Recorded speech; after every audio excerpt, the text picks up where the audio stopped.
This break brought to you by Netflix. Go to netflix.com/GameBreakerTV for a free 30-day trial. There is a new trailer out for Total War Rome 2, and I have it right here. Peggy 16.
All right, Jason, you, sir, have seen this now at least 15 times, so Only 14.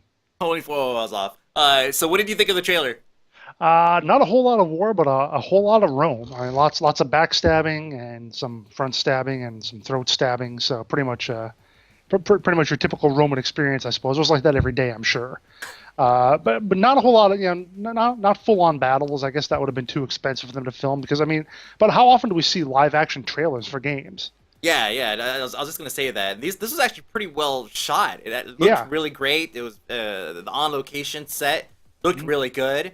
yeah. Thought it was great. It was sexy. It was it was a little. I mean, the guy who got his throat slit. It was like, damn. I thought that guy was gonna get an award or something. No, that's how it was back then. I mean, I guess when you have a historical subject like this, you can pull that sort of thing off as opposed to like if you have a fantasy or something that would just look corny, people dressed up as elves or whatever. This at least, there are people who there are people who do that as a hobby. They dress up like that. So I mean, it's an established genre or whatever. So I guess it makes a little more sense. Right. So there's a lot of info about Rome 2 out there. So what are the highlights? Well, the things that I like are especially things like the individuality of the soldiers. They talk about having a lot more individual nature of the soldiers. I mean, in terms of their faces, their models, and so on. They'll even some of them will like shout out orders that you could actually hear. Like one of the things they say is he actually turns his head and shouts to the troops or whatever. So, and you can get really up close and you can do a first person view from them, which you could do. You could do sometimes in previous games, but it was really limited, and apparently they've put in more stuff to make it a more fun, more enjoyable experience. Personality extends also to legions. The entire legions of troops can have their own kind of personalities based on how they act. If they're brutal, go pillage and loot and raping all the time, that's going to be part of their reputation, and it's going to be like that, throughout the game.